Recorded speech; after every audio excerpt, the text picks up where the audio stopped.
kwamba aliweza kunichukua ama kuning'ata kwenye hizi nyama za paja kwa nyuma hapa. Kidonda ni kubwa, ila kwa sababu kimefungwa na kimeshonwa nyuzi nyingi sana.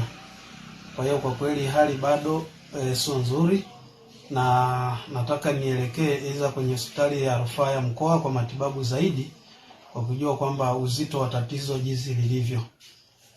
Kwa hiyo ndo hali halisi ilivyo, na bado naendelea na huduma ya kwanza, kulingana na kwamba usafiri ni mgumu huko kijijini, ila ndugu zangu na jamaa na marafiki wanafanya jitihada za dhati ili waweze kunifikisha katika hospitali ya mkoa kwa matibabu zaidi.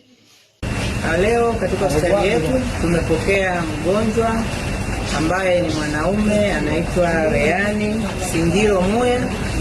Inasadikika ya kwamba amejeruhiwa na mamba, ametokea katika kijiji cha. Wakati jana tunaelekea kuvuka, mwenzetu alitangulia mbele. Kabla ya kuvuka kufika ng'ambo, yule mdudu mamba akamkamata mwenzetu, akawa anapiga kelele, jamani nimekamatwa. Kwa hiyo sisi tukawa tunaangalia jinsi ya kutoa msaada. Mdaona sisi tunamfuata yule mtu alokamatwa, na mamba kamshika mtu, wanakuja ng'ambo. Kwa hiyo tukaenda kule, tumefanikiwa ufanyavyo, tumefanikiwa, tumemtoa yule mwenzetu, tumemwokoa mpaka kumtoa nje. Baada ya kumtoa nje, tukawa tunaangalia mazingira